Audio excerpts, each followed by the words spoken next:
साध संगत जी, प्यार से कहना धन निरंकार जी। साध संगत जी, आत्म मंथन, खोज बाहर नहीं भीतर करो। प्यारी साध संगत जी, प्यार से बोलना धन निरंकार जी। साध संगत जी, आज हम जिस विषय पर आत्मिक मंथन करने जा रहे हैं वह कोई बाहर की यात्रा नहीं, कोई दूर का मार्ग नहीं, बल्कि यह वह यात्रा है जो हर मनुष्य को अपने ही भीतर करनी होती है। इस यात्रा का नाम है साध संगत जी आत्ममंथन।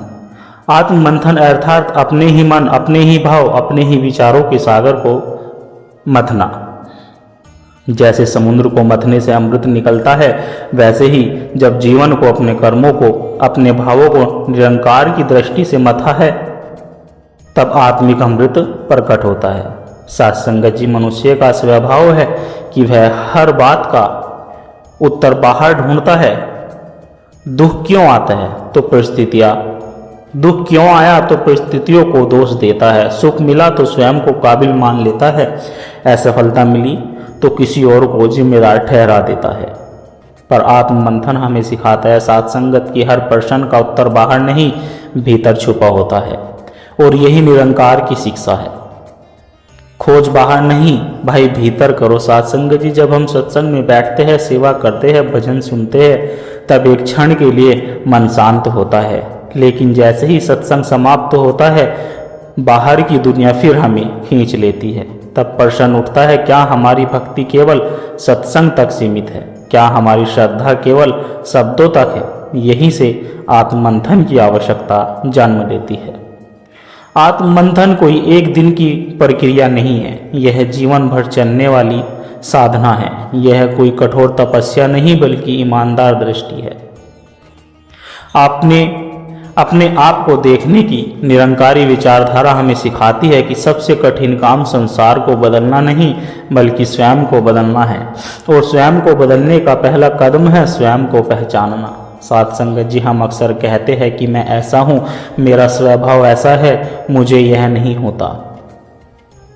पर क्या कभी हमने यह सोचने का प्रयास किया है कि मैं ऐसा क्यों हूँ? क्या यह स्वभाव सच में मेरा है या वर्षों से जमा हुआ अहंकार है? क्या यह कोई मेरी मजबूरी है? क्या यह मेरी कमजोरी है? क्या यह ईर्ष्या या स्वाभाविक है? यह मेरी असुरक्षा का परिणाम है? जब तक हम इन प्रश्नों से भागते रहेंगे, तब तक आत्ममंथन नहीं होगा। आत्ममंथन साहस मांगता है। अपने दोषों को स्वीकार करने का साहस। निरंकार हमें दोष नहीं देता, निरंकार हमें दंड नहीं देता। निरंकार तो केवल अवसर देता है सीखने का, सीखने का। साध संगत जी, समझाने का और सुधरने का। पर जब हम हर परिस्थिति में निरंकार को ही दोष देते हैं या देने लग जाते हैं, निरंकार ने ऐसा क्यों किया, तब हम आत्ममंथन नहीं कर रहे होते, बल्कि आत्म पलायन कर रहे होते हैं। साध संगत जी, आत्ममंथन का अर्थ यह नहीं है कि हम स्वयं को नीचा दिखाए या अपराध बोझ में डूब जाए। आत्ममंथन का अर्थ है सत्य को स्वीकार करना, बिना डर के, बिना बहाने के। जब हम कहते हैं मैं सेवा करता हूँ, तो आत्ममंथन पूछता है, क्या यह सेवा प्रेम से है या पहचान के लिए? क्या यह सेवा निरंकार के लिए है या नाम के लिए? जब हम कहते हैं मैं बहुत भक्ति करता हूँ, तो आत्ममंथन प्रश्न करता है, क्या यह भक्ति जीवन में विनम्रता ला रही है? क्या यह भक्ति मेरे व्यवहार को मधुर बना रही है? क्योंकि साध संगत जी, यदि भक्ति के बाद भी अहंकार वैसा ही है, क्रोध वैसा ही है, द्वेष वैसा ही है, तो वह आत्ममंथन अधूरा है।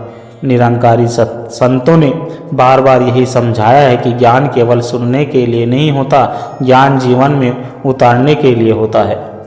और ज्ञान तभी उतरता है जब हर दिन अपने आप से पूछते हैं, आज मैंने क्या सीखा, आज मैंने क्या बदला, आज मैं किस बात में पहले से बेहतर हुआ।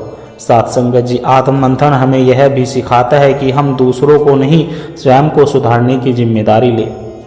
दुनिया जैसी है वैसी ही रहेगी, लोग जैसे हैं वैसे ही रहेंगे। पर यदि मेरा मन शांत है, तो दुनिया का शोर मुझे विचलित नहीं कर सकता। निरंकार का ज्ञान हमें भारी तूफानों से नहीं बचाता, बल्कि भीतर की स्थिरता देता है। और यह स्थिरता आत्ममंथन से ही आती है। जब दुख आता है, तब आत्ममंथन हमें सिखाता है, यह दुख मुझे क्या सिखाने आया है। क्या यह मुझे अधिक संवेदनशील बना रहा है? क्या यह मुझे दूसरों के दुख समझने योग्य बना रहा है? और जब सुख आता है तब आत्ममंथन हमें सावधान करता है, क्या यह सुख मुझे अहंकारी तो नहीं बना रहा? क्या मैं इस सुख में निरंकार को भूल तो नहीं रहा? साथ संगत जी, आत्ममंथन वह दर्पण है जिसमें हम अपना वास्तविक चेहरा देखते हैं, बिना सजावट के, बिना मुखौटों के। और जब हम यह चेहरा स्वीकार कर लेते हैं तब परिवर्तन स्वयं होने लगता है। निरंकार हमें परिपूर्ण नहीं बनाता, निरंकार हमें प्रयासरत बनाता है। हर दिन थोड़ा बेहतर बनने का प्रयास, यही निरंकारी जीवन है। साथ संगत जी, जब हम आत्ममंथन करते हैं तो सबसे पहले जिस तत्व से हमारा सामना होता है वह है अहंकार। अहंकार कोई ऊंची आवाज में बोलने वाली चीज नहीं है, यह तो बहुत शांति से, बहुत चालाकी से हमारे विचारों में बैठा रहता है। मैं सही हूँ, मैं ज़्यादा जानता हूँ, मैं ज़्यादा सेवा करता हूँ, या मैंने ज़्यादा सेवा की है, मेरे साथ ऐसा नहीं होना चाहिए था, यह भी अहंकार के ही रूप है। निरंकारी दृष्टि से देखें तो अहंकार सबसे बड़ा पर्दा है जो आत्ममंथन को होने नहीं देता। जब तक यह पर्दा है तब तक सत्य दिखाई नहीं देता। इसलिए आत्ममंथन का अगला चरण है अहंकार को पहचानना, ना कि उसे छुपाना। साथ संगत जी, हम अक्सर कहते हैं मैं तो बहुत सीधा हूँ, मेरा मन साफ है, पर आत्ममंथन पूछता है क्या मैं आलोचना सह सकता हूँ? क्या मैं बिना प्रतिवाद किए किसी की बात सुन सकता हूँ? क्या मैं गलती होने पर सहजता से माफ कीजिए कह सकता हूँ? यदि इन प्रश्नों का उत्तर नहीं है तो समझिएगा कि आपका अहंकार अभी भी आपके अंदर जीवित है, और जहाँ अहंकार जीवित होता है वहाँ आत्ममंथन अधूरा रह जाता है। साथ संगत जी, निरंकार हमें यह नहीं कहता कि अहंकार को जबरदस्ती दबाओ। निरंकार हमें यह सिखाता है कि अहंकार को ज्ञान की रोशनी में स्वतः गलने दो।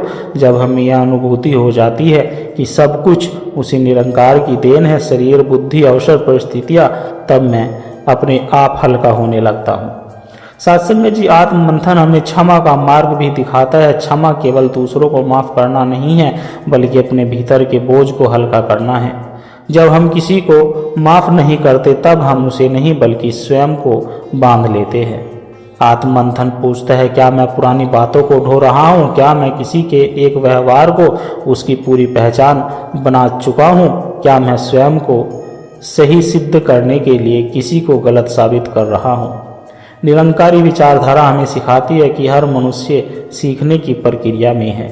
कोई आगे है, कोई पीछे है। यदि निरंकार ने मुझे थोड़ा आगे रखा है तो मेरी जिम्मेदारी बनती है कि मैं सहनशील बनूं, ना कि निर्णयात्मक।